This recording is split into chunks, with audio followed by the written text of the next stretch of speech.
Hoover Dam is powerless. For the first time in 90 years, the mountains have gone bone dry, and the entire American Southwest is collapsing in real time. The turbines that powered 3 states have stopped spinning, not slowed down, stopped.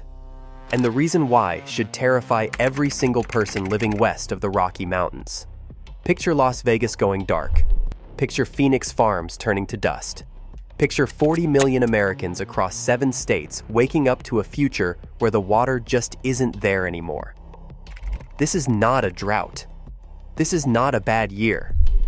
This is the moment scientists have been warning about for 2 decades, finally arriving years ahead of schedule. But here is what nobody is telling you.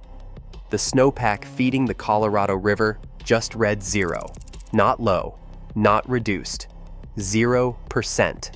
A number so impossible it broke every model ever built. And what is hiding beneath that number is something far more terrifying than empty mountains. Is this just a crisis the Southwest can survive? Or are we watching the collapse of an entire civilization built on water that was never coming back? Most people picture the Colorado River as a wide ribbon of water cutting through the desert. And it is. But that picture is missing the most important part. The Colorado River does not start as a river. It starts as snow. Every winter, storms roll across the Rocky Mountains and drop snow across Colorado, Wyoming, Utah, and New Mexico. That snow does not immediately run off. It sits. It packs down. It builds up across thousands of feet of elevation through the cold months like a frozen savings account waiting for spring. Then temperatures rise, and that snowpack melts slowly, draining down into streams, feeding into the Colorado River system, and filling 2 massive reservoirs, Lake Powell and Lake Mead. Those 2 reservoirs are the storage tanks that make life in the Southwest possible. When they are full, 40 million Americans have water. When they are not, the entire system starts to crack. This is how it has worked for thousands of years. Mountains collect snow. Snow melts into rivers. Rivers fill reservoirs. Reservoirs sustain cities, farms, and power grids across 7 states. It is not complicated. It is just water doing what water does. The mechanism is so reliable, so deeply built into the natural rhythm of the American West, that an entire civilization was built on the assumption that it would never stop. In April 2026, it stopped. The snow did not come. The mountains stayed bare. The reservoirs kept dropping. And the system that has sustained the Southwest since before European settlement began doing something nobody planned for. It began failing in real time. This is not abstract hydrology. This is whether Las Vegas can keep the taps running. Whether Arizona farms can grow the lettuce sitting in every grocery store in America. Whether the lights stay on in Los Angeles. Whether 40 million people across 7 states have a future in the places they have spent generations calling home. The mountains have always delivered, until the year they did not. The Natural Resources Conservation Service publishes a monthly snowpack report for the upper Colorado River Basin. Water managers across the Southwest read it the way a pilot reads a fuel gauge. It tells them how much is left and how far they can go. In April 2026, that report came out, and the number printed next to the critical measurement zones above Lake Powell was not 10% of normal. It was not 5. It was 0. 0% of median snowpack. To understand how catastrophic that is, consider this. The worst snowpack reading ever previously recorded for this basin was 19%. That was 2002, during a drought that water scientists were already calling a once-in-a-generation emergency. That year, with 19% of normal snowpack, the Southwest was in crisis. Scientists and water managers had spent decades running worst-case models, stress-testing the system, preparing for the unthinkable. None of those models included a 0. Dr. Amanda Fielding, senior hydrologist at the Colorado Basin River Forecast Center in Salt Lake City, reviewed the April data, and used language that water scientists almost never use publicly. She did not call it a bad year. She did not call it an extreme outlier. She called it a foundational system failure, a failure of the fundamental mechanism that has sustained the American Southwest since before European settlement. And then came the runoff forecast. The water that should now be flowing down from those bare mountains into Lake Powell, the meltwater that fills the reservoirs every spring without fail, is currently projected at 4% of average. 4%. The river is receiving barely a trickle, and a trickle cannot sustain a civilization. This is the number that broke every model ever built for the basin, the number that made veteran hydrologists go quiet in conference rooms, the number that arrived in a routine monthly report and rewrote everything water managers thought they knew about how bad things could actually get. 0. The mountains delivered nothing, and the math that has held the Southwest together for a century just stopped working. Most people, if you ask them about Hoover Dam, picture a tourist attraction, a big concrete wall, a nice view of the canyon. Maybe they drove past it on the way to Las Vegas, took a photo, bought a magnet. And sure, it is all of those things. But that picture is missing what Hoover Dam actually is. Not what it looks like, what it does. Because functionally, structurally, Hoover Dam is the beating heart of the entire American Southwest. Remove it from the equation, and you do not just lose a landmark. You lose the foundation that makes the Southwest livable. Completed in 1935, after 5 years of construction that killed at least 112 workers, Hoover Dam was the largest hydroelectric power facility on Earth at the time it was built. It created Lake Mead, still the largest reservoir in the United States, by water capacity when full. And it did something that no amount of ambition or money could have done on its own. It made permanent human settlement of the desert Southwest not just possible, but economic viable. Cities that had no business existing in the middle of a desert suddenly had water, power, and a future. Here is what Hoover Dam actually does every single day. It generates approximately 4 billion kilowatt hours of electricity annually, supplying power to Nevada, Arizona, and California. It manages the single most important water delivery system in the American West, controlling flow to agricultural regions that produce roughly 15% of the nation's total food supply. 15%. That is not a regional number. That is grocery stores in every state in the country, depending on water that flows through this one structure. It supports the municipal water infrastructure of Las Vegas, Phoenix, Tucson, Los Angeles, and San Diego. It provides flood control for the lower Colorado River Valley. One dam, one concrete structure built 90 years ago, holding up an entire region's worth of modern civilization. So when this dam goes dark, it is not just the lights that go out. It is everything. The shutdown did not happen without warning. There was no single catastrophic moment, no dramatic failure, no breaking news alert that sent engineers scrambling. What happened at Hoover Dam in April 1st was slower than that, and in some ways, more terrifying. It was a countdown, and the people responsible for managing it watched every single step coming and could not stop it. April 1st. Lake Mead's surface elevation is recorded at 953 feet above sea level. The minimum power pool elevation, the level below which the turbines at Hoover Dam physically cannot generate electricity, is 950 feet, 3 feet. That is the entire margin between a functioning dam and a dead one. 3 feet of water separating the power supply of 3 states from total shutdown. April 4th. The Bureau of Reclamation convenes an emergency briefing with water managers from Nevada, Arizona, and California. One senior engineer who attended that meeting described it in a way that stays with you. He said it was the quietest emergency session he had ever attended. Nobody argued. Nobody pushed back on the data. Everyone just looked at the numbers and understood what they meant. April 7th. A secondary analysis from the United States Geological Survey lands with the weight of a verdict.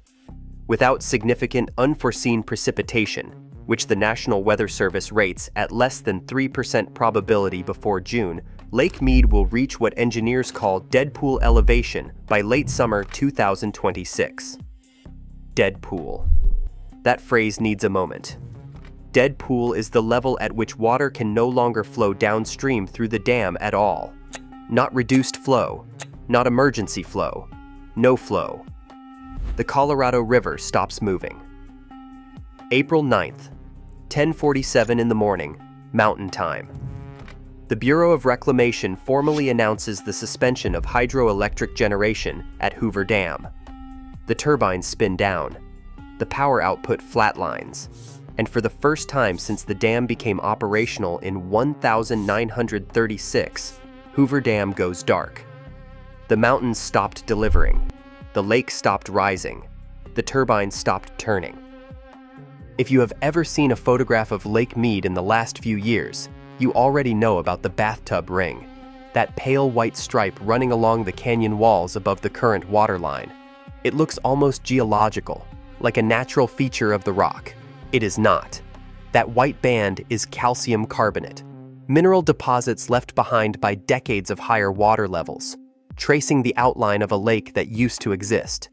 It is not a feature of the landscape. It is a scar.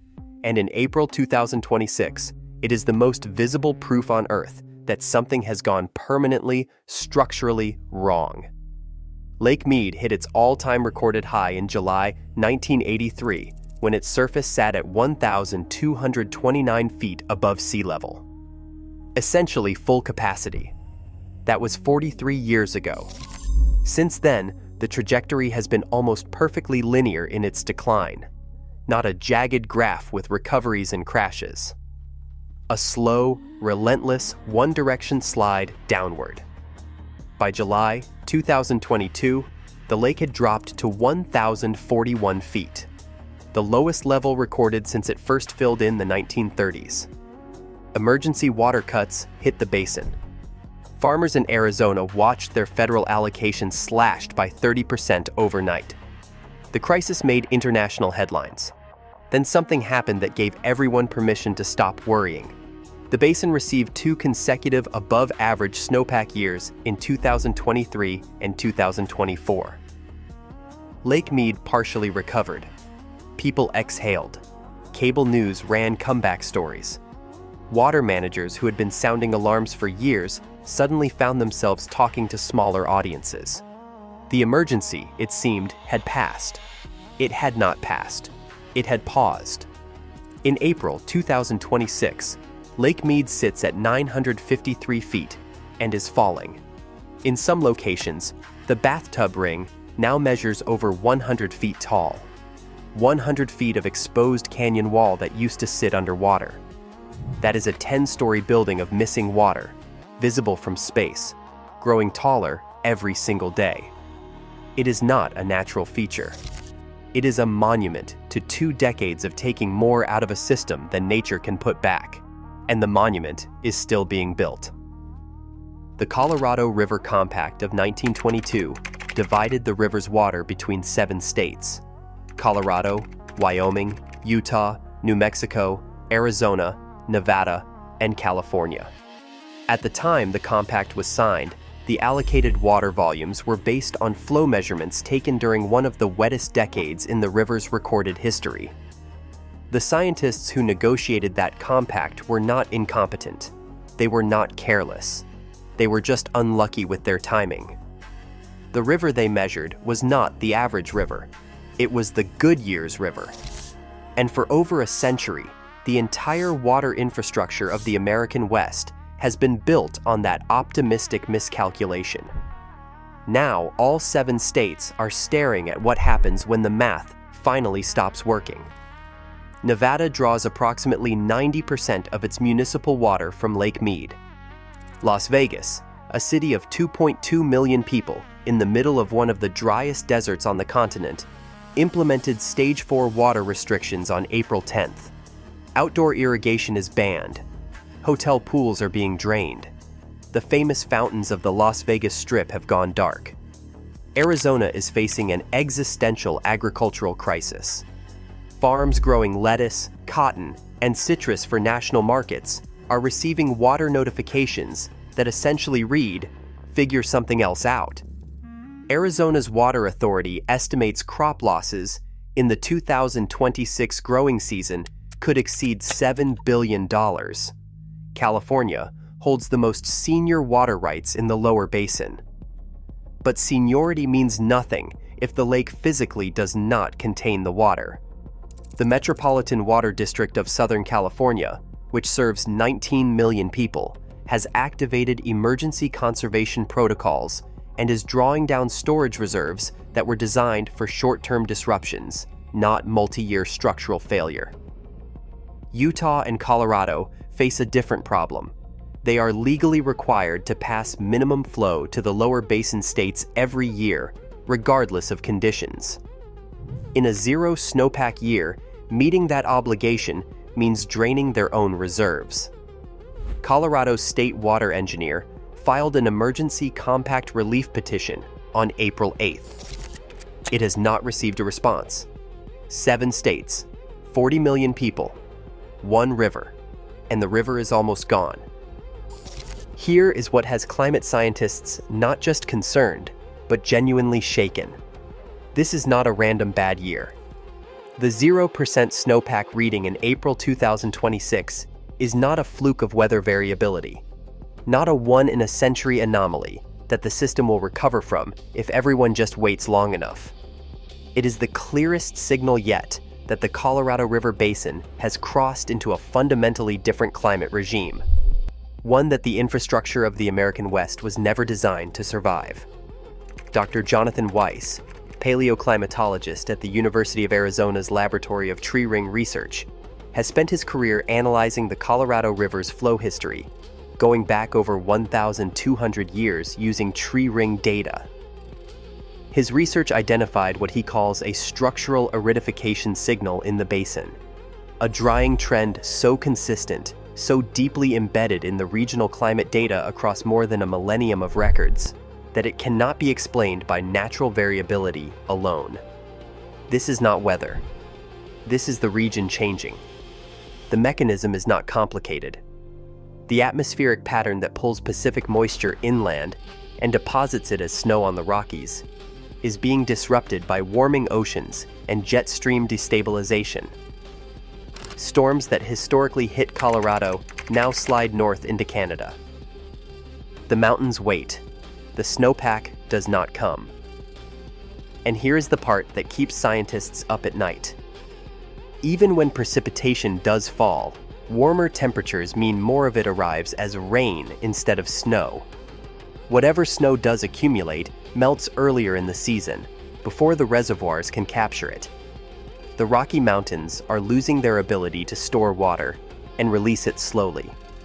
The natural battery that has powered the entire Southwest for thousands of years is failing. Elena Vasquez has farmed the same 600 acres outside Yuma, Arizona for 31 years. On April 10th, she received her water allocation notice for the season, 9% of historical baseline. She read it 3 times. "You cannot grow lettuce on 9% water," she told a local reporter. "You can barely keep the dust down." The future did not wait for 2040. It arrived 14 years early. 1 week after the shutdown, Hoover Dam still stands exactly as it has stood since 1936. The concrete is unchanged. The Art Deco towers still catch the desert light. Tourist buses still pull into the parking lot because some people really commit to a vacation plan. But the water behind that concrete is retreating. Every day, the bathtub ring on those canyon walls climbs a little higher.